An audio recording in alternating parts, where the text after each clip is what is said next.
Model administratif atau garis, komando atau line step merupakan pola pengembangan kurikulum yang paling awal dan mungkin yang paling dikenal. Model pengembangan kurikulum ini berdasarkan pada cara kerja atasan bawahan atau top down yang dipandang efektif dalam pelaksanaan perubahan kurikulum.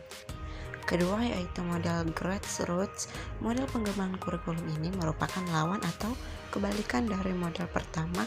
Inisiatif dan pengembangan kurikulum bukan datang dari atasan tetapi dari bawah.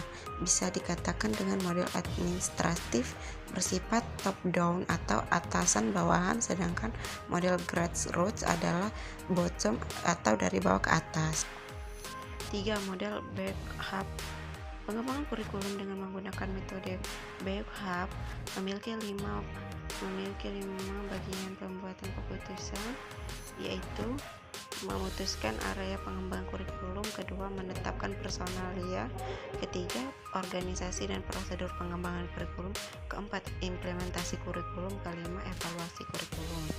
Sedangkan yang keempat model arah terbalik tabah. Sesuai dengan namanya, model pengembangan kurikulum ini terbalik dari yang lazim dilaksanakan, yakni dari biasanya dilakukan secara deduktif menjadi induktif dengan urutan 1.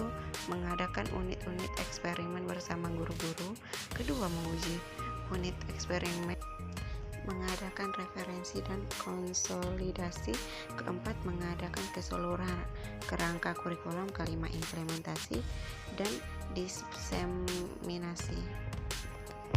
Struktur kurikulum pada pendidikan dasar dan pendidikan menengah dibagi menjadi dua, yaitu kegiatan utama 1. Pembelajaran ekstrakurikuler, kedua proyek penguatan profil pelajar Pancasila. Kegiatan pembelajaran ekstrakurikuler untuk setiap mata pelajaran mengacu pada pencapaian pembelajaran. Kegiatan proyek penguatan profil belajar Pancasila ditunjukkan untuk memperkuat upaya mencapai profil belajar Pancasila yang mengacu pada standar kompetensi lulusan.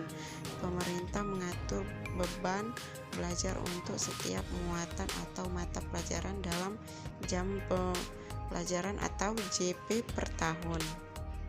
Prinsip pengembangan kurikulum. Prinsip-prinsip yang digunakan dalam kegiatan pengembangan kurikulum pada dasarnya merupakan kaidah-kaidah atau hukum yang akan menjiwai suatu kurikulum. Dalam pengembangan kurikulum dapat menggunakan prinsip-prinsip yang telah berkembang dalam kehidupan sehari-hari atau justru menciptakan sendiri prinsip-prinsip baru.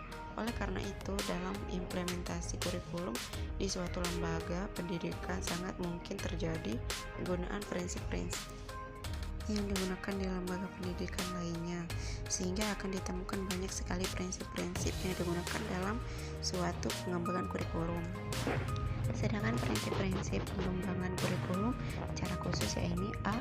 Prinsip berkenaan dengan tujuan pendidikan, B. Prinsip berkenaan dengan pemilihan isi pendidikan, C. Prinsip berkenaan dengan pemilihan proses belajar mengajar, D. Prinsip berkenaan dengan pemilihan media dan alat pembelajaran, dan E. Prinsip berkenaan dengan pemilihan kegiatan penilaian.